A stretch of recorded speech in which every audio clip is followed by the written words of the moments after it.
Hi there, Scott Kaisenego here, and this is our Patreon Q&A video that we did for Thank You Patrons Day. And though we made this video for patrons, we felt like... Close the bathroom door, please. Sorry. It's okay. It's fine. You bitch. I was taking a massive Go back to New York, please. Zito, taking a shit, everybody. All over our production! We felt like a lot of the answers in this video were good not only for our Patreon audience, but for our general audience as well. So we ended up polling our patrons to ask if it would be okay if we uploaded this to the main channel. And overwhelmingly, they said yes. So, I hope you guys enjoy, and please do give this a watch if you are curious about the future of TeamFourStar. There are a lot of really big answers that we give in this video. Thank you very much. Enjoy. Now we are. All right, hello everybody, I'm Lanny Pator. And I'm Kaisenego. We're doing this as a big thank you to all of you patrons out there who have been making pretty much everything we've been working on lately possible. Yep. Would not be here without you. So this is a quick little Q&A topic punch-up thing to, I guess, give back in some little way that we can. Yeah, it's a small thing, but it's a lot of fun. We've got all the questions loaded up onto these quaint little tablets, and we're gonna answer them for you guys. So let's start off with the first one from Ann Sam. What are the chances that you will be able to someday make an original cartoon with your TFS style of humor? I think there's a fairly decent % chance that we'll be getting to some original animation at some point. Right now we're testing that scope with the Dragon shorts and other little projects we're working on in the meanwhile. Yeah. Luckily, the Dragon shorts have been a fantastic way for us to try out original animation, you know, storyboarding. Working with the amazing Berenga, who's done fantastic on this. And we're also partnering with some other people for some future projects, but those are not actively being worked on at the moment. Yeah. They're in pre-production. But I do expect that over time, as we've learned, as we meet more people and we expand, we'll be able to start on original projects. That's exactly what I have been wanting us to do for so long, and hopefully, you know, little things that make it so we don't have to rely on other people's animation. I mean, on other that we aren't paying. Yeah, on other people's properties. Period. And yeah, that's what I'm looking forward to. I'm looking forward to, and you know what? You guys, other people, are making that happen. So, all right, what we got next? Bojack. That's not a question. That's a statement. And that's not even a. That's a. You know what I say to Bojack? I mean, the latest season has been good. I don't like that they're leaving it off to like wait for the last episode on January, but I mean, it's been great. I've liked it. It's been a pretty good season, actually. I've actually really enjoyed this season of Bojack. Yeah, me too. I'm looking forward to the finale. Yeah, the finale. Is it going to be like a long episode? I'm guessing it has to be like movie-esque, like 40 minutes to 50 minutes long. I'd like that. Isn't it like the next half of the season coming up next? Yes. Yeah. Something like that. It's 8 more episodes. Oh, okay. Yeah, no, 8. Yeah. There was my confusion. Yeah, no. It's an extra long season. Gotcha. Yeah. Okay, so that's you do have an extra long thing. Yeah, that's what's up with Bojack as far as I'm concerned. Yeah, also thanks Bojack for answering the question of horse anatomy in the first episode of the latest season. Something nobody needed to know, but the people who wanted to know have been... There it is. Coax it out of my sheath. More than happy to hear about that. Onto the Bojack I assume they're talking about though. It got deadlined, man. Like, we were not having fun working on it, so we did not feel comfortable putting out something we weren't enjoying. I mean, yeah, look, if you want the honest answer to that question, which it wasn't, but it was more of a statement, yeah, Bojack was not, we weren't having a good time. And, you know, we're not saying that we're never going to do anything with it, but it had to be tabled. If you were there during the writing sessions of that, it would have been depressing. Yeah. We were doing everything we could to not talk about it with how bad everything that we were working with was. Yeah. And here's the thing. Again, we keep saying that it wasn't necessarily the quality of the actual material. It was just what it was giving us to work with. And at some point we realized that we were kind of just burnt out on not just Bojack, but the process in general. And so that's what we're doing with the shorts. It's one of the reasons that the shorts are happening, is that they're giving us an opportunity to continue making Dragon Ball content, but it lets us be more creative and more ourselves and not work within the confines that we've been working within for 11 years. The biggest problem with Bojack is just the fact that the villains never talk. They don't. Anyone. They have. And that's, oh my God. That's 90% of the fun of the movies. I think Sonic has like 3 lines in the entire movie. And one of them is kissing Krillin. Yep. No, wait, no, she doesn't kiss Krillin. She just beats him up. I thought she gives him a kiss on the cheek. No kiss. Man, Just destroys him. Krillin just likes getting stepped on. That's just... I mean, he does. But Pull another kiss. I feel like I think that's God, Vegeta's. That is definitely Vegeta's kink, if anybody's. this has to be the Mandela effect because I remember distinctly like something. 18 kisses him. I know, but I remember Zangief for whatever reason. You know what? Maybe I'm wrong. Maybe I'm forgetting it. But I don't remember a kiss. Anyway. By the way, I keep hearing Zangief the entire Yeah, time. no, Zangief. Oh, yeah. Oh, I love wrestling, little boy. Come here. Come here and kiss you. Kiss your bald head. All right. Mwah, mwah, mwah. But that's Bojack. What we got next? Why are you guys so damn cool? That is A trick question. purely subjective. Yeah, because neither of us are cool. For me, I think it's the sunglasses. They help. Yeah, unfortunately, he also wears them at night because he is that kind of guy. That kind of That kind of- baba. I wanted to say douche, but then I pulled back. But then I Oh. said buh, and I don't know why. Yeah, that kind of boosh. How was moving into your own studio? How has moving into your own studio helped your creative process? What's become easier? Definitely scheduling, working with other people, being able to work on the gaming stuff. It's also been great to work with Stefan on a lot of the projects that he's been editing. He's given me a look. Honestly, yeah, just having that day-to-day communication with people has helped a lot from when we were working in our own separate apartments. Although that was like 5 years ago at this point. Yeah, it's been a while.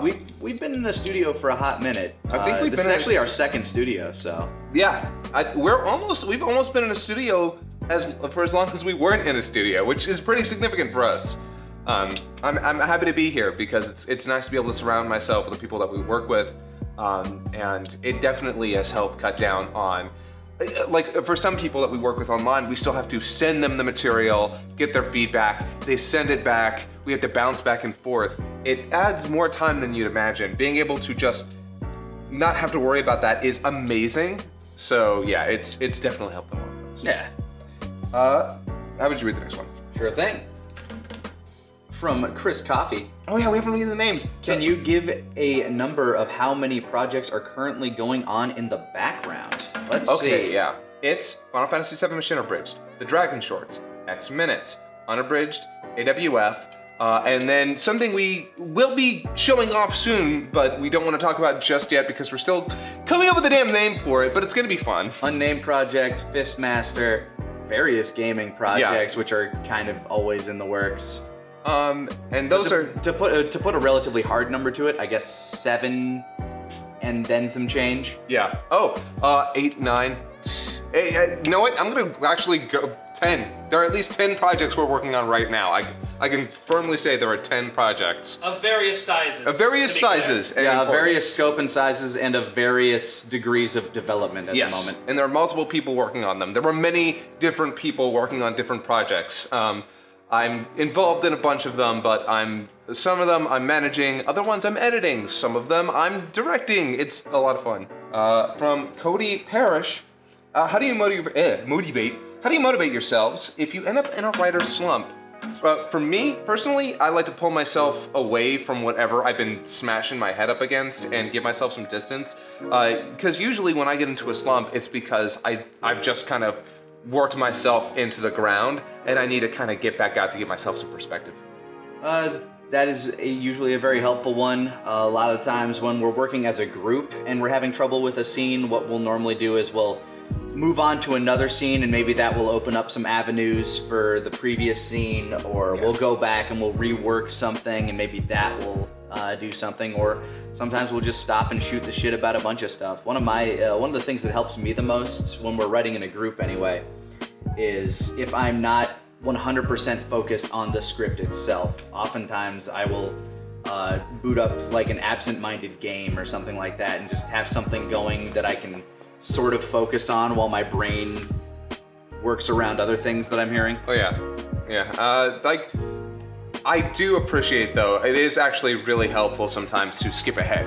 Yeah. And legitimately, because you know the layout, like usually, it very rarely does the writer's slump happen in the planning phase of like planning out the beats. So if you already know what the next beat is, just skip forward and then try and work backwards. That sometimes is actually better for you. Yeah, because as long as you have like the skeleton of a script to work with, Yeah. at least then you can start adding meat in different places. Yeah, because sometimes that can actually be really beneficial in general, because then you can go back and be like, oh shoot, okay, now I know that I want to work up to this specific thing. Yeah, I remember there have been a number of times in the past where we've been going through an episode. It's like, we made it to the end. We haven't done these 3 scenes. Shit! Oh yeah.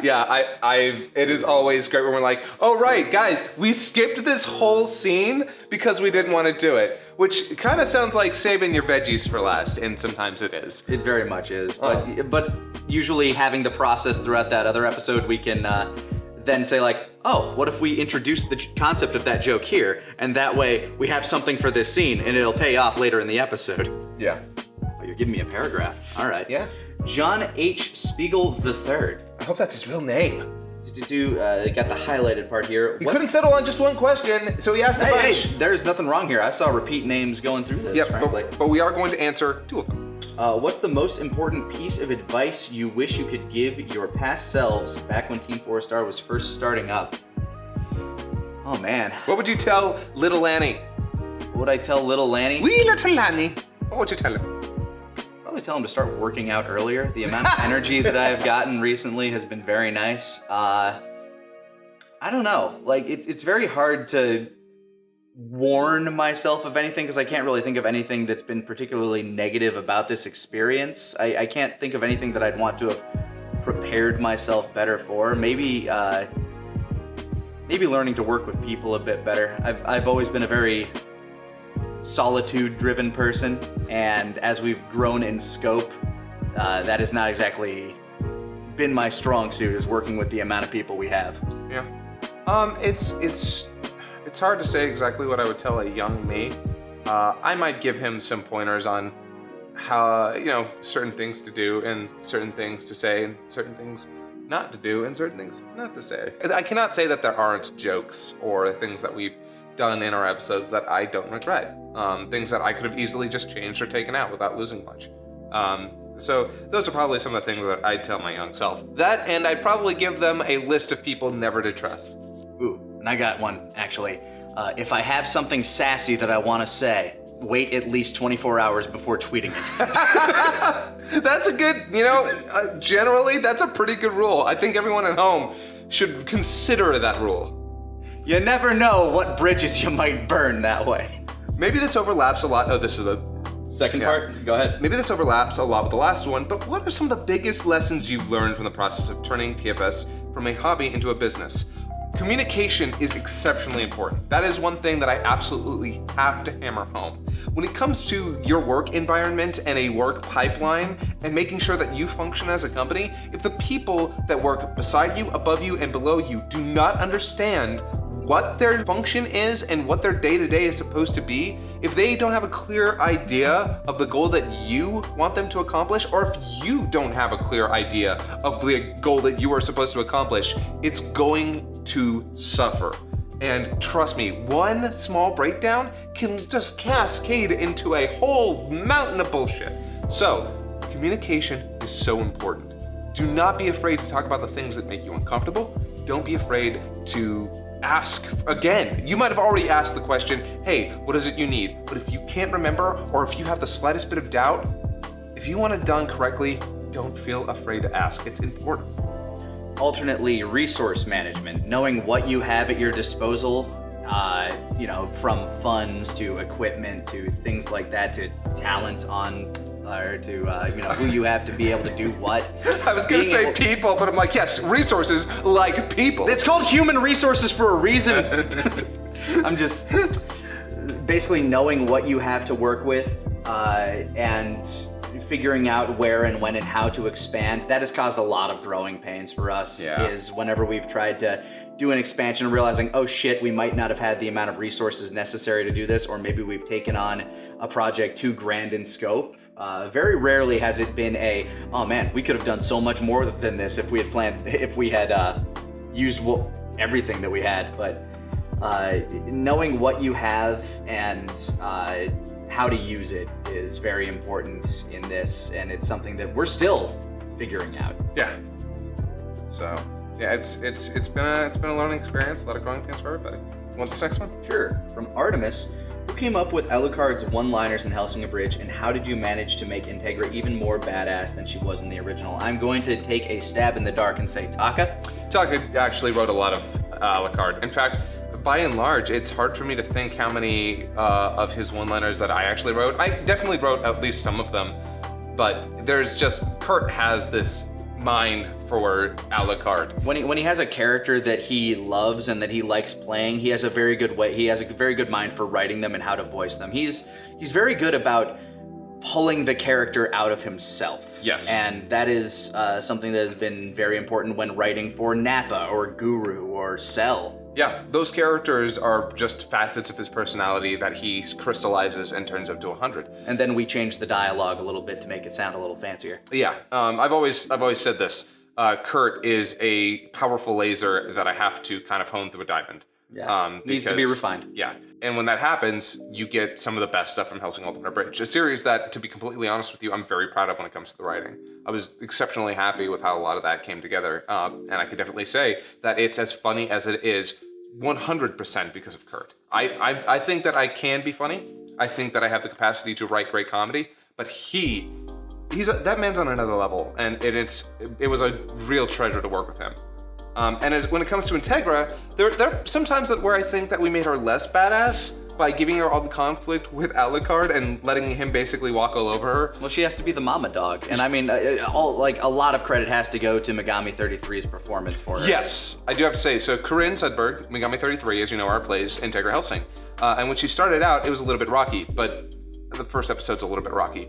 But let me tell you, and I've said this before, the growth from Corinne was phenomenal. She improved exponentially, and the later episodes with her, hell, by episode 4 and 5, she was killing it, just rocking Integra, and I was very impressed, like top to bottom, when it came to that performance.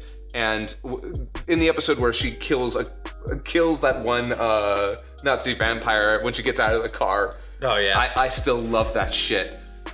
So maybe, I don't know, maybe we did make her more badass by giving her more conflicts that she had to overcome. It's a lot about the fact that you also have one of the things that a lot of people take for granted when it comes to the stuff that we write and we do.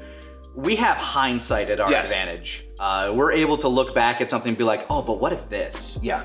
No. And we can also change lip flaps. Yeah, that's. Some people like to say, wow, TFS did this scene better. And I'm never going to say that we did anything better. We did it different. We did it different. But there are times where we have the benefit of hindsight. One scene that I was particularly happy with in Dragon Ball Z Abridged is the Kami Piccolo scene. A lot of people point that out as oh my god, they gave depth to Kami that wasn't there in the original. Well, yeah, we could do that. Yeah, we can expand scenes. That I believe our scene was actually longer than the dub scene. It was less. It was not as long, but that's just because we cut a bunch of the back and forth and a lot of the surrounding dead air.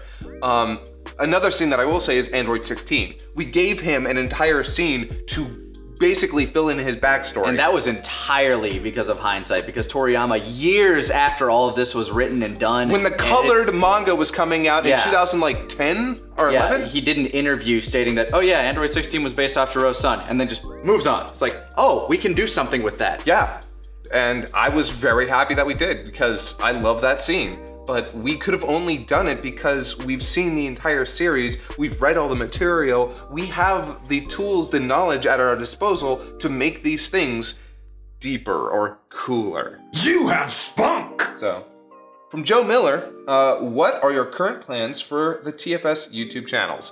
TeamFourStar. Oh, that's a big question. Well, yeah, TFS Gaming is changing. There's different shows going up there. We're experimenting with a lot of different stuff. A lot of experimentation going on that channel because right now... Playing with the form since it's grown, it grew incredibly stagnant. The views have been incredibly low on the old TFS Plays format and need to figure out ways around that, basically. Otherwise, the channel just won't exist. Yeah, because unfortunately, gaming on YouTube has struggled a lot. And a lot of people have moved to Twitch to do that. So we're looking at ways to revitalize and re-coordinate and come up with something that's going to be a lot more fun and enjoyable. And hopefully we figure that out. When it comes to the regular TeamFourStar channel, we have new shows going up on there. AWF should be coming out next year. Unabridged will be coming out. The shorts are going to be coming out. More X minutes are going to be coming out. We've got a lot of stuff that's going to go up on that channel. My hope is that a lot of the larger things that we're working on, like the Dragon shorts and AWF and Unabridged, can go up as seasons. Like, So for like a month, you can expect an episode a week of something or something like that. Yeah. Or for however many episodes we have of it, one a week for whatever part of that season. And then the next part of that year is just working on making sure we have more for the next year. And Yeah, because- it's a process that we're trying to learn to get into, which I think will be better for us in the long run. Yeah. And unfortunately, one of the biggest issues with the building up, with building up stuff, is that requires a lot of money at the very beginning. You have to basically, because you have to pay And all the time. people. Yeah, a lot of time, and a lot of money. So you have to Confidence and in what you're confidence. doing. Oh yeah, a lot of confidence because YouTube's like audiences. YouTube, everything's changing all the time, and if you sit on something for too long, you might have missed your window of opportunity to release it, and that's mentioned, yeah, if you're building up stuff and you're putting all that time and all that money, and you finally release it, and people hate it, oh boy, that's great, that's a loss. You have to take that loss, and that's, for a small company like us, that's really tough. So, but we are looking, Unabridged and AWF will be released in seasons, and we're seeing how that's going to work for us moving forward. Yep. Sweet Master 85, what led you to choose certain voices for the cast of DBZA, as in Krillin's goofy sounding voice, which I love by the way, or Kami's bored grandpa, as I like to call it? Well, that changed actually, Now I think they're talking about this one. Not the old one? Oh, hi there! How we decided to choose certain voices, early on at like the very beginning, I ended up playing a lot of the characters that I was playing when Vegeta 3986, Moscow X, and I were working on the Dragon Ball movies. Because we didn't want to do a whole series, we just didn't want to put that level of effort in, like this madman. And in those, I was already playing Piccolo and Krillin. And when it came to the idea of us doing the show, I was just like, can I also play Vegeta? And that's Can I also play Vegeta? That is not how you worded that. okay. No, the way I worded it was He had two conditions. I had two conditions on working on this with them because I had, I think, like 10,000 subscribers at the time, big dick energy clout, and I said, okay, I want to be on the writing team and I get to play Vegeta. Yup. And they're like, cool. And that worked out. Yeah. As for how we chose Krillin's voice, I mean, that's just how I was voicing him previously. It was more like this back then, but then we kind of mellowed it out a little, and now it's floating around here. Yeah, now it's less shaggy and more whatever that is. More just noseless goblin boy. The trick to that voice is not doing any nasal sounds. Huh. Yeah. For Kami, actually, funny enough, yeah, Originally, the voice was around here. That was Vegeta 3986 when he was still working with us. He eventually moved out to Japan to teach English, and we, it became too difficult, actually, to yeah, communicate schedule, with I him and think. schedule, and yeah, so we ended up, I had to tell him, hey man, we've got to keep moving with this, and so we ended up going with Remix. Remix had done a couple of different voices for us already. weekly tube show. Yeah. You might be able to find a bunch of his Dragon Ball parodies online as well, which are fantastic. Or if you watch Did You Know Gaming, he's actually like he does that voice like a lot on Yeah. there. But yeah, sometimes the voices come down to, hey, what is our interpretation of this character? And sometimes characters will actually come from voices. Guru came from the voice that Taka gave him. and so did Nappa.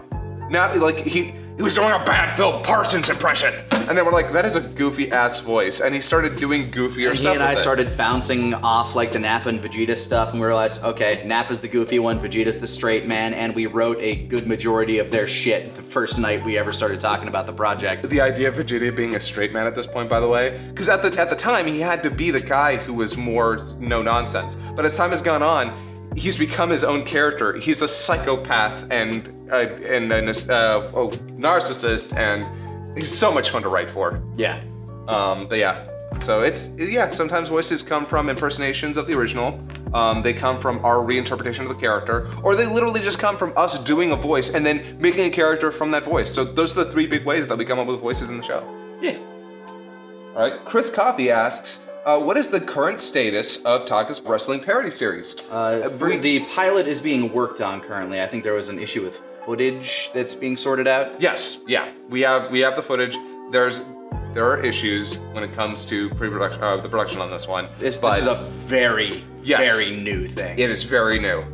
Something that we have not even come close to working. Yeah, it's pretty crazy actually, and I'm really looking forward to it. It's got a very funny script. It's got a lot of talented people working on it. It's very different from anything that we've ever done. I would expect it next year. I can't imagine not. Unless something terrible goes wrong, which that is always a possibility. Let it be known that something terrible can always happen. 4K footage is being transported from Canada to Texas. Yes, exactly. Like literally shipping hard drives. Yeah, is how this footage has to get moved. But hopefully 2020 you'll be able to see AWF in all of its glory. Trevor C94, I'd like to start by saying thank you for all the work you guys have done. Thank you so much for the support. I'd like to ask if there are any plans to bring back Anime FMK in any way, shape, or form, or any other kind of anime review.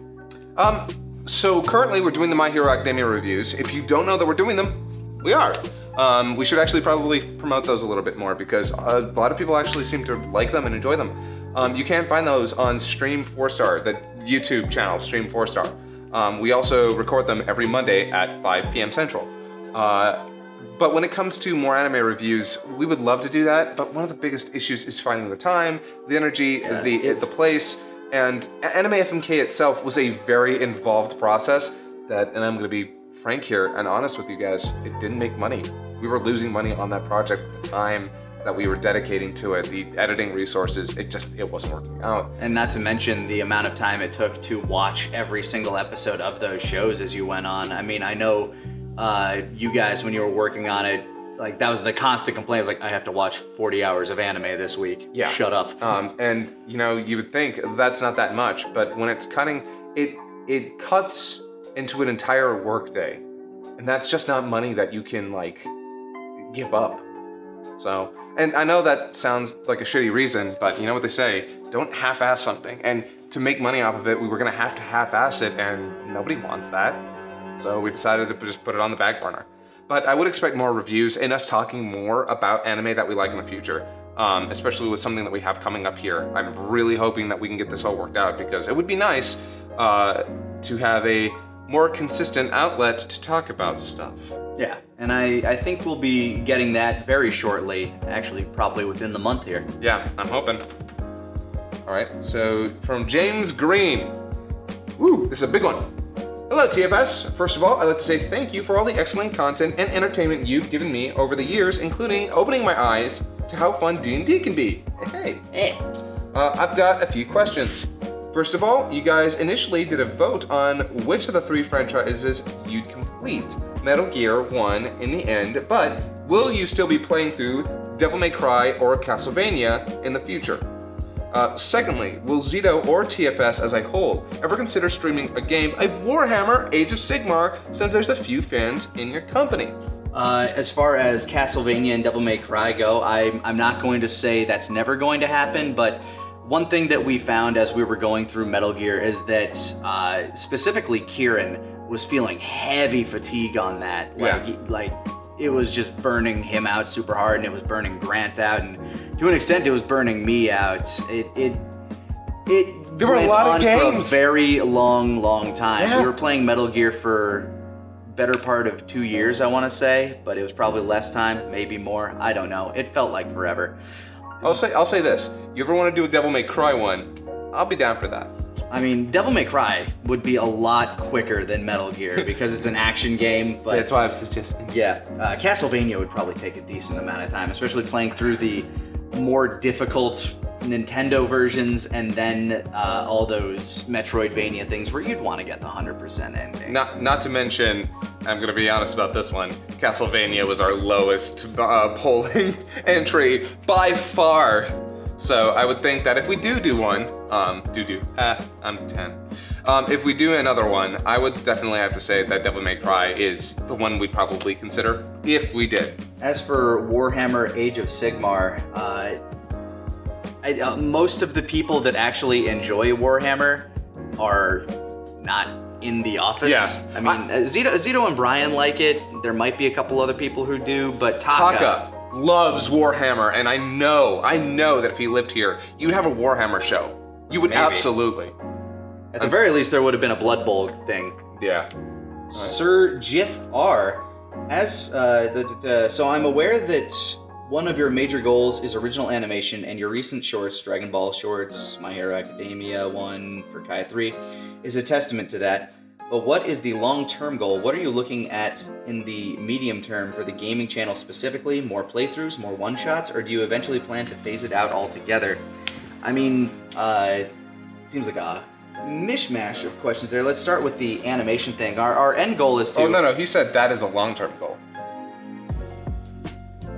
Okay, yeah, gotcha. What are the medium-term goals for the gaming channel specifically? Gotcha.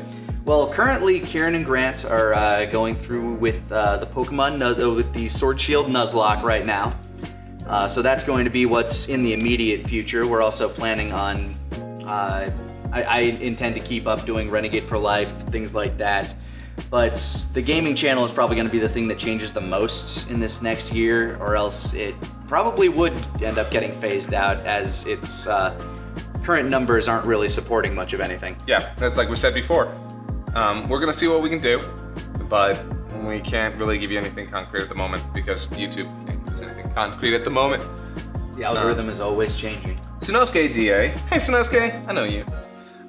Do any members have any plans, personal or professional, for the upcoming holiday season that you'd like to share? I'm actually thinking about having Friendsgiving with this dude over here. It'll be me and Christopher over at his place for some foods.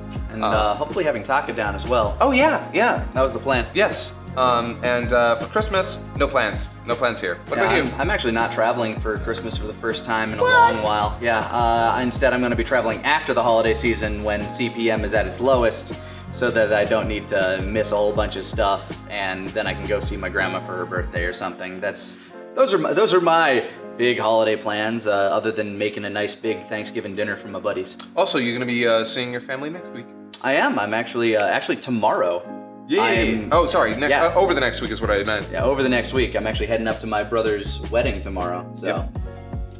All right, next one. Lover of stuff. As for the question, have you guys ever had a moment where you had a writer's block for any of your series? Yes. If so, how bad was it? Okay. Bojack didn't happen. Yeah, that's how bad it was. Bojack was the worst. But here's the thing. So let's take out Bojack. Let's talk about stuff that we actually ended up finishing. Broly. Writer's block happens all the time. Yeah. I mean, Broly, we had to go through like 3 different rewrites as we were realizing that a whole bunch of our stuff that we wanted to do wasn't working. I like what we ended up with. Yes. I think it's actually better than a lot of the stuff we were initially pitching in a lot of ways. It's very possible. But, I mean, there's been writer's block in almost every single episode we've done. I can probably name the number of episodes that we've written smoothly. I could probably count them on like one hand. Yeah. There were definitely some episodes, I would definitely say, somewhere around the imperfect Selves stuff in that area, that I know that we actually had some trouble. I know that when we got to episode 60, since it was so big and so long, that there was a lot of trouble there. Those are the 2 places that really stick in my mind as, oh man, do I remember slaving away at those scripts, trying to make sure that they were perfect. They were very important. Some of the semi-perfect Cell episodes were kind of tough too. It was to the point where we actually ended up bringing in extra writers for some of it. Like Kieran we brought in to write for some of the semi-perfect Cell episodes. I was very happy with that too. Kieran's really funny, and the opportunities that we've had to get him in writing, he helped write for The World's Strongest and Movie 7. He helped a lot with Android 13. Yes, yeah, and I'm which is Movie 7 for those that... I was going to say Android 13, because I remember them by number, other people remember them by villain. But yeah. Most people remember them by villain. Yeah, well, get on my level. So, but yeah, it happens. You work through it, hopefully. If you don't, Bojack. Yeah. Jester of Fire. Who cracks up the most while recording lines? Who is responsible for the most bloopers? And what is the best one that comes to your mind? Kurt. Takahata 101 is a nightmare to record with, and I love him to death. I do, and he'd be a fantastic actor. But my God, a 10-minute episode that he's may not even be the star in, an hour-long recording session, bloopers, fudge lines, going off script, weird reads. It's the weirdest reads. Sometimes he'll get like a thought in his head about how like a sentence needs to go, and it's just not. Nope. Nope. And again, he can be phenomenal. Again, he's one of the funniest guys I know. And when he gives you that perfect take, it's glorious. Nothing. Sometimes he'll give you a take completely different from what you wanted. And it's better. Yeah, and it's just better. It's just better than anything I had in my brain. I'm like, well, that's why I pay you the big bucks. So, yeah, but I will definitely say that I'm getting a telemarketer call. Fuck you. I can definitely say that he's phenomenal, but he is also a giant pain in my ass. Next question. Yeah. From Ethan. Ethan here says, with Dragon Shorts now being a thing, are you happy about being able to exercise more creative freedom? Yes. Do you ever feel constrained by your obligation to create more DBZA? Yes. And wish you were able to focus on other projects more directly? Yes. Yeah. Yes, across the board. Yeah. Not that we don't love DBZA. I mean, it's something that we love working on. We love Dragon Ball. We love being able to play with the characters, especially after working on it for over a decade. But it is inevitably, whenever you put up something different, or whenever even the Dragon Shorts is like, where's season 4? Where's season 4? It happens, and it's disheartening because it's like, we're trying to do more stuff, guys. Yeah. Please. So, a lot of you might have already read the Reddit post that I made over on the TeamFourStar Reddit talking about, the Bojack announcement, which I'm just gonna cop to. The Bojack announcement was poorly done. There was a lot that we kind of, we dropped that on people. We didn't give them a better explanation. But at the end of the day, one of the things that we want to do is move beyond using other people's footage. We want to move into a realm where we get to be more creatively fulfilled. And the last thing you ever want is for burnout to turn something that you loved into something that you hate. And that's the one major thing that I always have to worry about. Every creative has to worry about. If they're stuck on the same thing for too long, if they're not allowed to change their approach, their method, the content, if they're not allowed to experiment, it's going to just become this rut. And I didn't want that to happen with DBZA, but with Bojack, we felt that really hard. It also, just to go to that, it felt like a real counter climax to us as well. Yeah. After, even the epilogue of 60 felt like it ends with this feels really anticlimactic. After episode 60, something that we put a lot of blood, sweat, and tears and other various fluids into, it, for how it came out and how people appreciated it, that was our love letter to Dragon Ball, was that episode. And following up on it has always just been this tough measure in our minds, something that not only creatively were we having trouble with, but on a personal level. How do you follow up on something that feels so final? And I think that really kind of culminated in us making the decision that if we are going to move forward and if we're going to ever tackle the Buu Saga, we're going to need to change how we do it, and that's why the Dragon Shorts exist. Yeah. In all honesty, I feel like we can kind of say this here to you guys, our biggest supporters. The Dragon Shorts are kind of our line towards what we want to do with DBZA. We're trying to build assets here. We're trying to work our way towards Buu in this style. Yeah, I'm to say it in plainer English.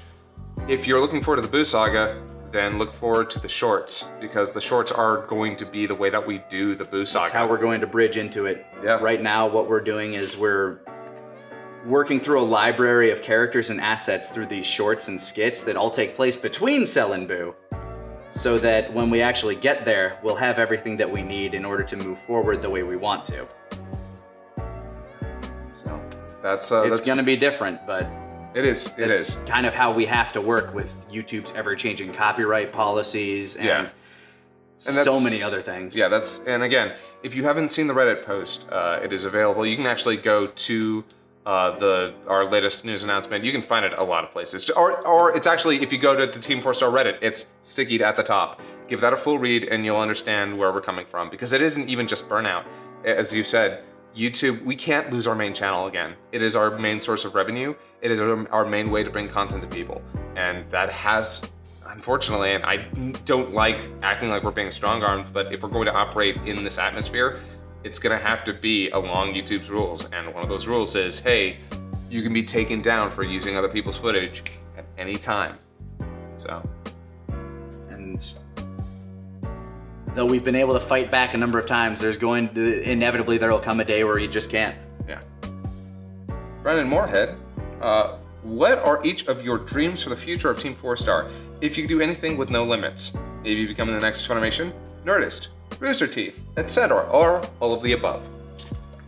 I don't necessarily see us becoming the next Funimation because while we're not a dubbing company. Yeah, I mean we have actors in our ranks, but Sound Cadence, who we work with very closely, is more akin to the actual dubbing of shows and things. In fact, they also work with Rooster Teeth for a lot of their productions. Yep, they do.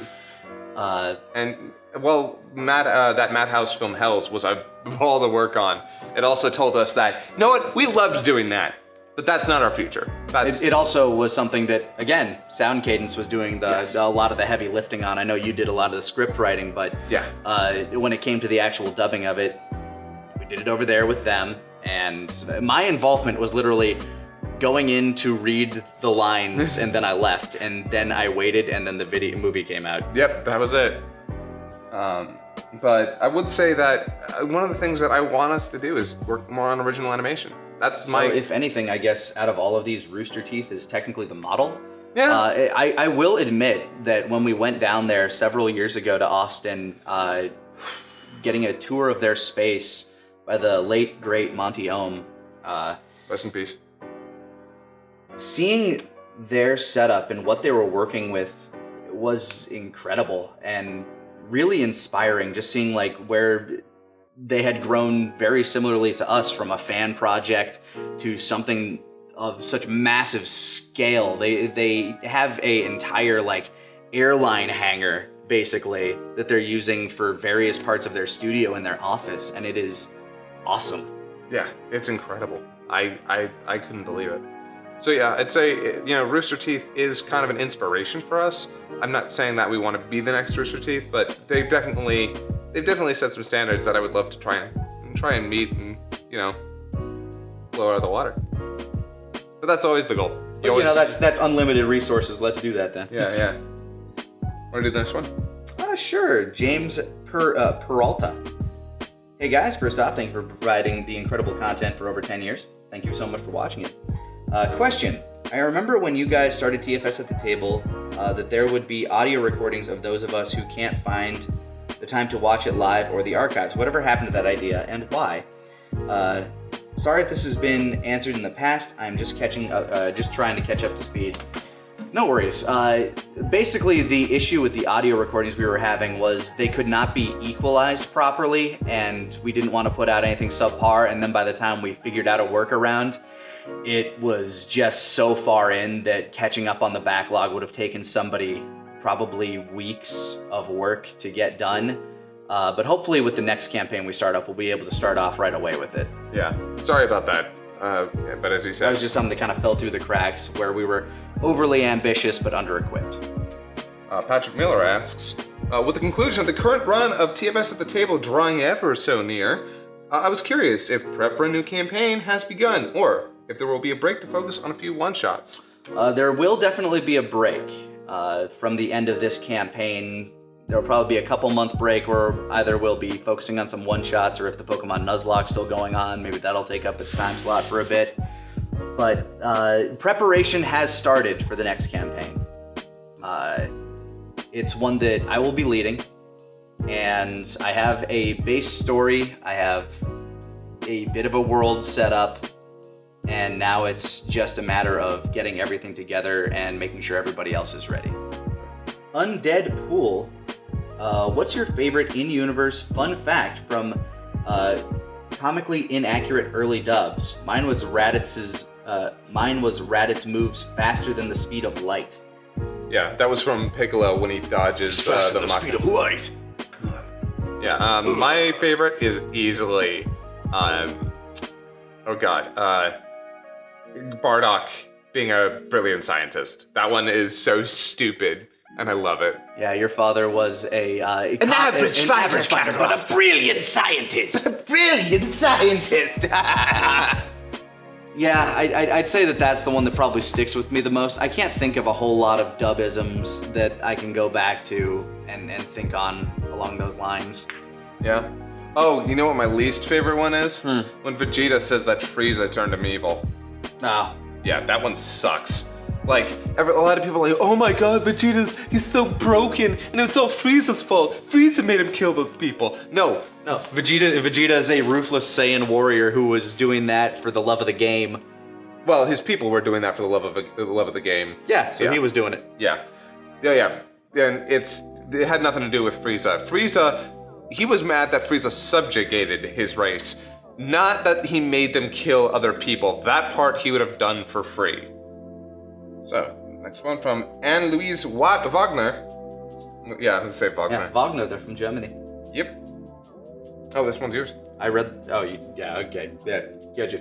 Greetings from Germany. To TeamFourStar. First of all, thank you all for the hours of entertainment. You're welcome. You often brighten up my day with the incredible content. I would like to know how it was for you personally working together with friends. Was the transition from being only friends to being co-workers in any way challenging for you? Yes. Oh man, no, it's super tough. Especially when you've gotten to know that person for so many years and then you have conflict. It is impossible not to take it a little bit personally. Yeah, I mean, even recently there are things that are kind of hard that between it being professional, kind of hard not to take it personally. But, taking that personal relationship to a professional level is difficult. It's why they usually say don't work with your family. Yeah, it's advisable, honestly, for a lot of people that you don't start out as friends and move into working together. Hell, even developing a friendship while working together can sometimes make things difficult because biases will pop up. There will be, when conflict begins, suddenly people are taking it more personally than they used to. It's exceptionally tough. And it's one of those things that you have to keep in consideration. Sometimes I will have to sit down with somebody in the company. I will have to say, look, I have to say this as your boss. Or sometimes I'll be like, I'm not saying this as your boss, I'm saying this as your friend. And you have to really make that specification. And sometimes that doesn't work. Sometimes it doesnn't help. Sometimes no matter how you approach something, and there's no matter what happens when you're working with friends, there's always going to be a part of you that takes it professionally, but there's always going to be another part of you that takes it personally, no matter what.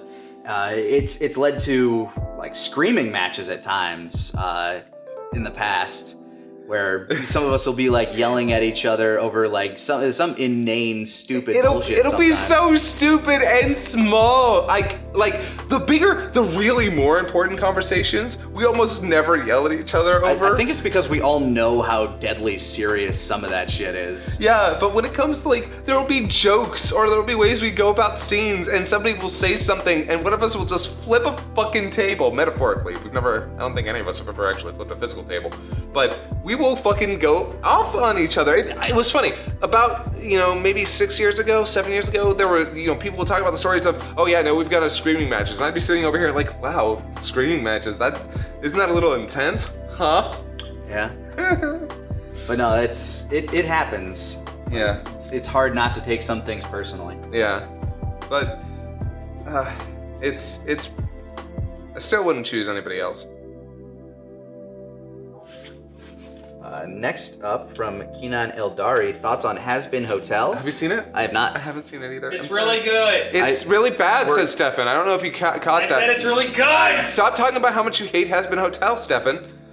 Apparently, I've not seen it. Yeah, apparently he really likes it. I've seen clips from it. I've heard nothing but good things, to be honest. I'm sorry, I want to bang Angel Dust. I do. I don't know what amazing. that is. You watch it. He's great. He's a spider twink. Yeah. Spider twink. Yeah. Gotcha. No, honestly, he's hilarious, and I can't remember who his actor is, but he's fucking killing it. Every moment he's on screen, I'm like, this character is someone I want to follow. It's a B name. It's a B name. Yeah, okay. I know the whatever. Yeah, I know. All right. Yeah, but I want to see it. The only reason I haven't is because, specifically, there's a friend who wants to watch it with me, and we said, okay, we'll only watch this together. And then he went to Japan for 2 weeks. Jerk. Ria, first of all, thank you guys so much for all the entertainment over the years. When did it dawn on your group that what you were doing had grown beyond just a hobby/passion project? I'd say probably the first time we got invited to a convention on our own merit. Yeah, that was definitely when it started to sink in. The first Youmacon, when you go there and you see when you actually, they're no longer names on a screen, but faces in a crowd, and they're there to see you. That, I think, is the moment where it kind of sinks in like, oh, we've actually done something here. Well, it's really funny because at first we joked. We made jokes about going to conventions. And then it happened.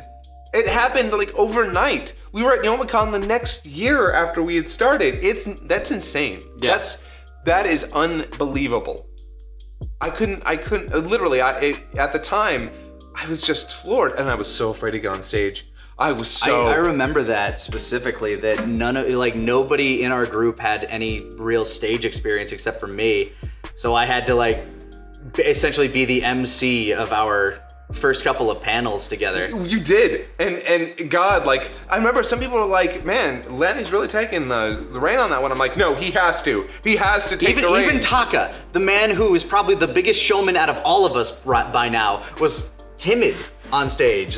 He got out of his shell pretty quickly, but yeah, he was not ready for that. Yeah, and part of that, he's an extrovert. So when he realized what the audience brought to him and what he could bring to the audience, oh man, it's a feedback loop. He just wants to get up there and fucking just take in everyone's energy and put it back out. It's incredible. Yeah, but yeah. And so for a lot of that early stuff, it was just, I'd be like, okay, so gonna answer this. What do you think about that? Yeah, and I would always stumble all over myself because I was never made for public speaking. Hell, even responding to all of you guys right now, I struggle not to just triple over my goddamn tongue because I'm an awkward ambivert who barely, as much as I've gotten better at speaking in front of crowds, it's tough. It's really tough. And I'm a charismatic introvert, so when I'm on stage, I'm a very different person from when you try to encounter me personally. Yeah, but But yeah, I think that's when it dawned on us that the thing that we were doing was becoming a job. And in a good way, where our passion project had suddenly become something bigger, something that we could grow off of. And yeah, that's how we got here today. I'm very excited about it, and I'm more than happy to be talking to you guys right now. Yeah. From Matthew Bias? Have you guys ever given any thought to writing a book? And whichever subject you desired, of course. Actually, yes. I've always been a writer. That's what I went to school for. And I've wanted to write a book for a long time. I don't necessarily want to say what about right now, because one, that subject has changed a bunch, and two, some of the subjects are very personal. But I would like to write a book someday. I could see myself doing that someday as a hobby when I'm done doing day-to-day work. But it's not something I have a huge passion for. If you ever want an editor. Oh, I know. I definitely need an editor for anything that comes out of my dribble. That's why I was suggesting it. Yeah. Jonathan Holt asking, what is your vision of DBZ Abridged? Finish every saga, move on to Super, shift gear to original animation like Uncle Nappa, or something else? Never Super. Let me just put that out there. Super is never happening. The closest we'll get to Super is we did a bunch of shorts on Twitter and Facebook that Berenga actually went back and reanimated a bunch of them, which is kind of what directed us towards him. That was his demo reel for us. I will say this: if we do anything more with Super, they will be shorts, newly animated, which personally I would love to do. There's a ton of great characters to pull from, ton of great moments, but that's the only way you're ever going to see anything from Super. As far as the rest of it, I think we've actually very blatantly answered yes. Original animation is the future of Dragon Ball Z Abridged. Yeah, that's basically where we plan on going. James Upton, I recognize a few sound effects used throughout DBZA from StarCraft 2, the Sentry noise, and the Protoss warping in particular during the second Cooler movie. I'm a big StarCraft fan, so what's the story behind that? Did Kaiser play some StarCraft 2 one day and decide that it would be cool sound for the show? Or did he just like looking through the Galaxy editor as a resource? Or did someone else suggest it? I went to Gan Xingba, Mark Soskin, voice of Android 17, Ten Shinhan, and one of the writers for Outer Worlds. He's a wonderful guy. And I went to him and I was like, hey buddy, I need some sound effects for this scene. And he's like, oh, if you need a bunch of sound effects, here are all the sound effects from StarCraft 1 and 2. You're amazing. I actually used a bunch of them in Hellsing. For the... Oh, I remember specifically when it was the first time I used them. In episode 2 of Hellsing Ultimate Abridged, for the dogs, those are the Ultralisk, I think. I needed something growly and demonic sounding, and that's what I ended up using those for. I've never played StarCraft in my life. Sorry. Video games have a lot of great sound effects. Yep. Huh. Okay, this one's interesting. I like this. Matthew Bias. You can redo one thing and only one thing about DBZA Season 1. This one thing is as broad as you choose to interpret it. What would you redo? Season 1. Honestly. No, not the entire thing. I will say this. If we could redo Season 1, if that were something we could practically do without going counter to the future of what we're trying to create, I'd love to. Mostly just because, like, there are some jokes from that particular season I would like to retry. And where did that scouter come from? I'll hit you with this. Don't think that I won't. I'll aim for the hat. I mean, I'm not sure that would do anything to anybody. So I would love to redo, but if I had to pick one thing that I would redo, from Season 1, you know what? Honestly, I would use the Dragon Box footage instead of that oversaturated, terrible, cropped orange brick footage. That's the Dragon Box footage didn't become available until we were done with Season 1, if I'm correct. Near the end.